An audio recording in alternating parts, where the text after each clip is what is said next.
네, 음주운전으로 승용차가 화물차를 들이받으면서 5명의 사상자가 발생했습니다. 그런데 이 사고를 낸 운전자가 뮤지컬 배우 박혜미 씨의 남편으로 알려져 충격을 주고 있습니다. 그런가 하면 YTN 단독 보도죠. 직원들에게 상습 욕설한 사실이 밝혀진 윤재승 대웅제약 회장이 전격 사임했습니다. 하지만 비난 여론은 여전히 거셉니다. 자세한 내용 김복준 한국범죄학연구소 연구위원과 살펴보겠습니다. 네. 어서 오십시오. 안녕하세요. 안녕하세요. 예, 오늘 하루 종일 실시간 검색어에 오르내렸던 박혜미 씨 남편의 음주운전 사건 어떻게 된 겁니까? 아마 어제 밤 11시가 조금 넘은 시각에 이 남양주 방향 그 토평 나들목 그 인근에서 박혜미 씨의 남편 황모 씨가 운전하는 그 외제 그 승용차 그 스포츠카입니다. 예. 그 차에 이제 5명이 타고 있었다고 하는데요. 그 차가 이제 그 안전지대에 세워져 있던 25톤 트럭을 미처 보지 못하고 방향을 전환하는 과정에서 그 2명이 타고 있던 탑승하고 있던 2명이 사망을 하고 3명이 지금 치료 중에 있는 그 큰 사고가 발생했습니다.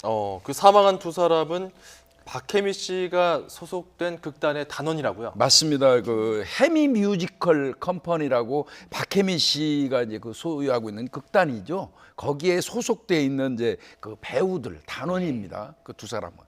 예, 얼마나 술을 많이 마셨길래 이렇게 정차돼 있던 화물차도 보지 못하고 그대로 들이받았을까 싶은데 혈중 알코올 농도가 얼마나 됐었죠? 그 측정한 바에 의하면 혈중 알코올 농도가 0.104%거든요. 예. 그러면은 이제 면허 취소 수치예요.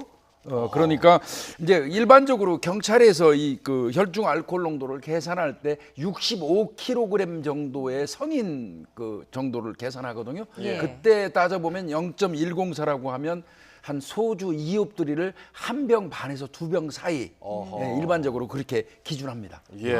예. 저 이거 보니까 또 이 술을 먹고 운전할 때 당시 상황이 뭐 축구와 또 관련이 있다면서요? 예, 그렇습니다. 뭐 당일날 이제 아마 단원들하고 회식이 있었던 것 같습니다. 그 회식을 하는 과정에서 이제 적정히 술을 마셨고 또 어제 뭐 잘 아시다시피 그 우즈베키스탄하고 우리나라 그 축구 했지 않습니까? 네. 그걸 이제 보면서 굉장히 좀 기분이 업된 것 같아요, 이분들이. 그래서 한 잔 더 하자 해가지고 이제 그 동시에 그 차를 타고 이동 중에 이제 이런 그 사고가 발생했는데 왜 대리운전 기사를 부르지 않았는지 아쉽습니다. 예, 그러니까요. 그러게 말이에요. 아무리 이제 술을 많이 마셨더라도 대리운전 기사를 불러서 좀 2차로 이동을 했으면 이런 사고가 없었을 텐데 그렇죠. 너무 아쉬움이 남는 사건입니다. 네.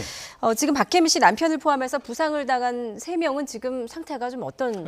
다행히 뭐 그분들은 뭐 생명이 위험할 정도는 아니고 경미한 정도라서 크게 뭐 이상은 없는 듯한데요.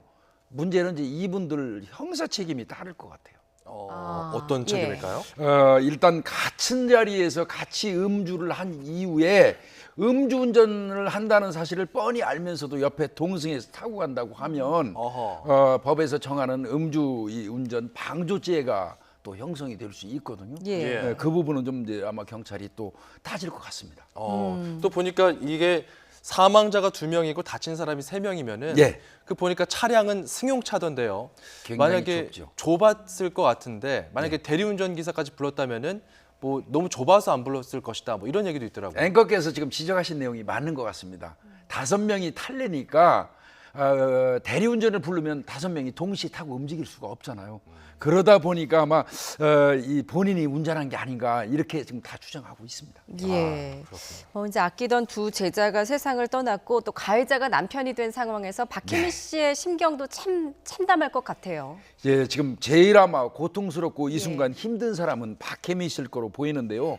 일단은 그 본인의 제자이면서 또 단원들 아니겠습니까? 사망한 두 사람이 그 사람들을 앞으로 내가 어떻게 하면 사죄가 가능한지 모르겠다. 너무 가슴 아프다. 뭐 죽어서라도 용서받을지 모르겠다 등등으로 이 본인의 심경을 밝히고 있는데요. 일단 하여튼 경찰 조사에서부터 시작해서 장례식 보상 문제까지 적극적으로 성실하게 임하겠다는 걸로 그 이야기를 했습니다. 예.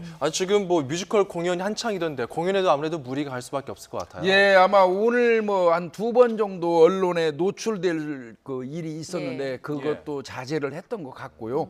아마 내일도 아마 이제 출연이 있는 것 같은데 네. 박혜미 씨가 대치할 것 같다고 얘기합니다. 예, 뭐 지금 이제 많은 팬들이 박혜미 씨한테도 좀 악플을 쏟아내고 있는데 이런 건 좀 자제하셨으면 그건 좋겠습니다. 아니죠. 박혜미 씨한테. 예, 지금 청와대 국민청원 게시판에도 이제 분노의 글이 이어지고 있다고 합니다. 예, 예. 음주운전자에 대한 좀 처벌이 강력해야 된다 이런 목소리들이겠죠. 네, 여전히 이제 뭐 대한민국의 음주운전 처벌 관련돼서는 우리가 많이 이야기하지만 솔직히 얘기해서 다른 나라의 사례 이 처벌 기준에 비교를 해보면 우리나라가 상당히 낮은 건 사실이에요. 처벌이. 예.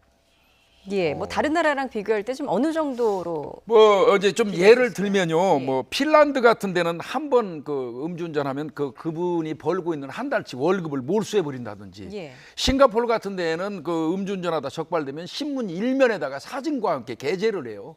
뭐 호주 같은 것도 그렇고요. 예. 뭐 근데 이제 우리나라가 제일 좀 문제가 좀 제기되고 있는 건 그 학자들 사이에서는요. 우리나라는 0.05 이상부터 처벌을 하거든요. 예. 근데 절대 다수의 나라들이 0.02 정도부터 음주운전 단속 수치를 계산을 해요. 예. 즉 말하면 한 잔도 마시지 말라는 뜻이거든요. 예. 그래서 이제 그런 부분도 앞으로는 좀 살펴볼 필요가 있을 것 같습니다. 지금 박혜미 씨 남편 같은 경우는 면허 취소 수준으로의 그 술을 마시고 운전하다가 사고가 났고 그렇습니다. 사망자까지 발생했는데 네, 예. 그럼 우리나라 현행법상으로는 지금 처벌 수위가 어느 정도나 될까요? 일단은 교통사고 처리 특례법에 의거해서 이 사망 사고가 나면 무작정 형사처벌을 받을 수밖에 없어요. 예. 그 경우에는 이제 뭐 5년 이하의 금고 또는 2천만 원 이하의 벌금이라고 하는데 요즘 추세는 아닙니다. 이게 그 교특법으로 안 하고요. 그래요?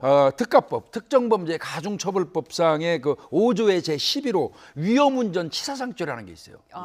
위험운전 치사상죄가 있는데 상해가 발생했을 때는 뭐 10년 이하의 징역에 처하는 이런 경우가 되겠고 사망에 이르게 되면 1년 이상의 유기징역입니다. 예. 그래서 이 특가법에 의해서 상당히 강력하게 처벌을 하는 추세인데 아마 경찰이 그쪽을 우율하지 않을까 싶습니다. 예, 뭐 술을 마시면 절대 운전대는 네, 잡아서는 안 될 것 같습니다. 다음 주제로 넘어가겠습니다. 직원에게 막말 욕설을 한 것으로 알려졌던 대웅제약 윤재승 회장 결국 오늘 공식 사임을 발표했는데 어떤 말을 남겼습니까? 일단은 이제 모든 직위에서 모든 직위라고 그러니까 뭐 대표이사, 뭐 등기 임원, 뭐 등기 이사, 뭐 등등 이거 아마 대웅제약에서 윤 회장이 갖고 있는 모든 직위에서 이제 본인이 사퇴하고 그리고 이제 앞으로 자숙의 시간을 가지면서 이제 본인이 뭐 스스로 좀 바꿔 나가도록 하겠다 뭐 이런 내용을 발표를 했습니다. 예. 뭐 이번에 그 회사에서도 오늘 공시를 했더라고요. 이렇게 네, 대표이사가 이제 2명이었다가 1명으로 바뀐 것도 공시를 했고 예. 대표이사직에서 이제 물러나겠다 이렇게 했는데 네. 하지만 지금 현재 윤 회장이 미국에 체류 중이잖아요. 예, 그러니까 그렇기 때문에 진정성 논란이 또 있어요. 문제가 발생하자마자 미국으로 갔죠. 예. 그러다 보니까 이제 뭐 인터넷상에서도 그렇고 이건 사과한다고 얘기하고 사퇴한다고 하면서 꼼수 부리는 거 아니냐. 예. 이제 이런 얘기를 했었는데 그거를 아마 의식했기 때문에 오늘 이제 모든 직책에서 사퇴한다고 한 것 같은데 예. 누가 뭐래도 일단은 제가 볼 때는 도피성 외유인 건 맞죠. 언론의 어떤 접촉을 차단한다는 개념은 있지 않았겠어요, 본인이? 예. 예. 예, 대웅제약 윤재승 회장의 욕설 논란 YTN 단독 보도였는데요. 여기서 논란이 됐던 욕설이 담긴 음성 파일 다시 한번 들어보겠습니다. 정신병자 이거? 야, 왜 그렇게 일을 해, 야? 이거 되고 안 되고 원래 네가 야? 나 지금 이거 그런 거 보면 미친놈이라 이런 것 같아. 야, 가고 싶으면 미친 것 같아.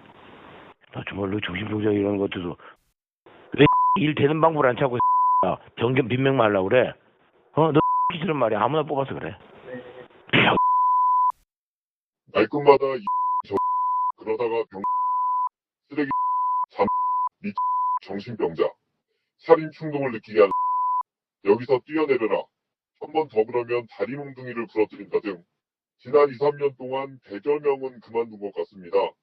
다들 하는 말이 업무 목표 달성이 힘든 게 아니고 인격살인 수준의 욕설을 듣다 보면 더 이상 정상적으로 회사 생활을 할 자신이 없다.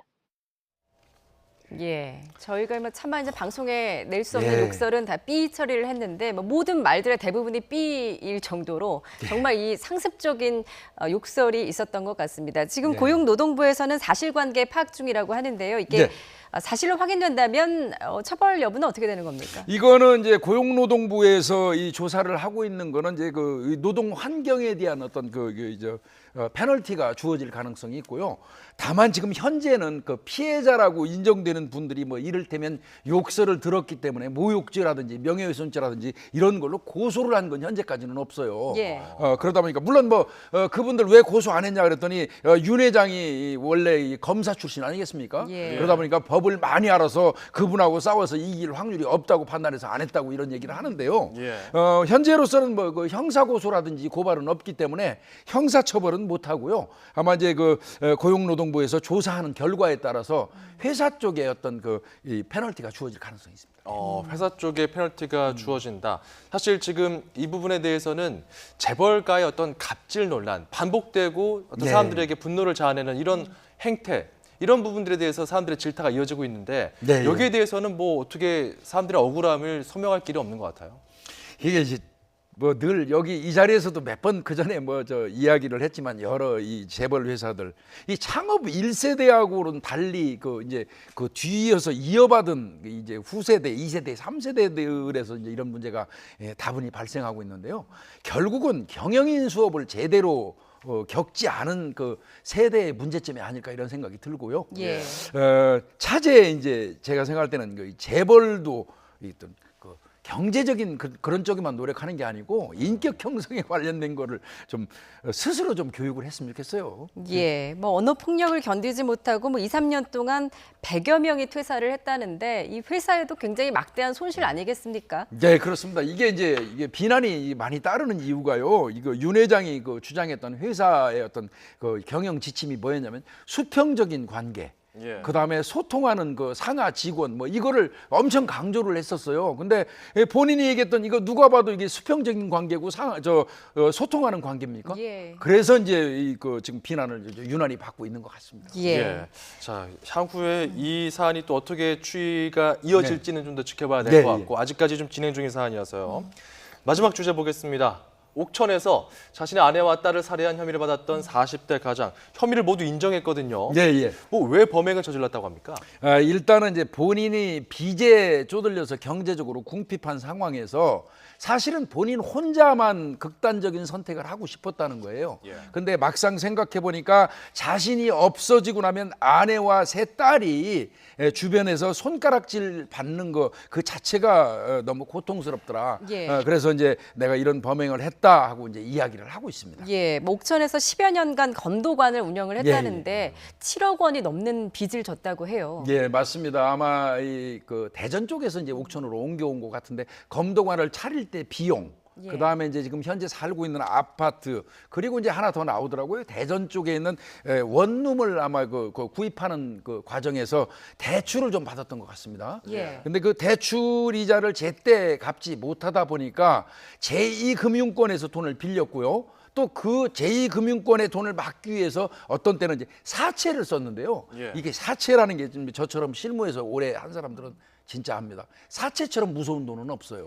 예. 사채는 눈덩이처럼 불어버리기 때문에요. 사채에 손대기 시작했다 그러면 거의 도산이라고 일반적으로 얘기할 정도거든요. 이분도 사채를 쓴 게 한 달에 월 400에서 500 이상의 어떤 이자만 원금 빼고도요 갚아나갔다고 해요. 그러니까 어려웠던 것 같습니다. 아무리 빚이 참 무섭게 불어난다 하더라도 이렇게 가족들을 살해할 정도로 극단적인 선택을 할 수 있을까 참 싶은데 예. 이런 케이스들이 종종 있습니까?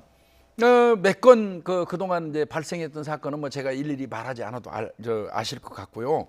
이제 이와 같은 이런 행동을 하는 사람들은 사실은 이제 바른 생활 사나이 플러스 자존심이 아주 강한 사람. 예. 그래서 이 사람 같은 경우는 보니까 가족밖에 모르고요.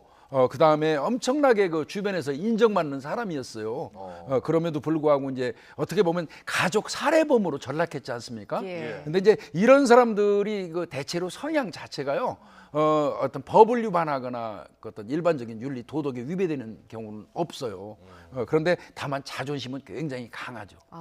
이런 사람들이 이제 이런 범행을 할 가능성이 이제 예. 범죄학에서는 많다고 봅니다. 이웃 주민들 진술을 보니까 뭐 오직 가족과 운동에만 열정을 예, 쏟는 예. 가장이었다라고 하던데 그럼에도 불구하고 이런 끔찍한 살인을 저질렀다는 건 좀 이해가 되지 않습니다. 어떻게 보면은 자식들을 가족들을 자기의 소유물처럼 생각하기 때문에 이런 일을 저지른 게 아닌가 또 이런 생각도 드는데. 그러니까 일반적으로 이제 늘 뭐 이제 동반 자살이라는 용어는 사실 우리 언론에서 이제 예. 쓰지도 않지만 써서도 안 됩니다. 이거는 어떤 경우도 이제 가족 살해 내지는 자식 살해예요. 자녀 살해고요. 예. 그렇게 가야 되고요. 그런데 대체로 이제 우리 민족, 우리나라가 가지고 있는 어떤 가부장적인 그 가족 개념이 있지 않습니까? 자식을 마치 내 소유로 인식하는 어떤 그런 기준. 내가 없으면 내 자식들은 돌볼 사람이 없기 때문에 천대받을 거라는 그 어떤 그 예상 예. 이런 거 등등이 이제 이런 범행을 하게 되는데요. 사실 저 비속 사례가 굉장히 그 많아요. 연 한 30건에서 50건 정도. 2015년까지 통계에 의하면요. 경찰청 2015년까지 통계에 의하면 1년에 30건에서 50건 정도 됐어요. 물론 이제 2015년 이후에는 일반 살인죄에다가 이제 편입시켜 가지고 통계를 내지는 않았습니다. 예. 뭐 그런 경우 처벌이 어떻게 됩니까? 이 경우 같은 경우도 죄질이 참 나빠 보이는데요. 사람을 살해하면 5년 이상의 이제 그 징역에 처하도록 그 무기 사형에 처하도록 돼 있기 때문에요. 이 경우는 이제 4명이지 않습니까? 안에 포함해서 이 경우라면 적어도 15년에서 20년은 그 처벌받는다고 봐야겠죠. 예. 자, 한때 단란했던 가족이 이렇게 처참하게 비극으로 막을 내리고 말았습니다.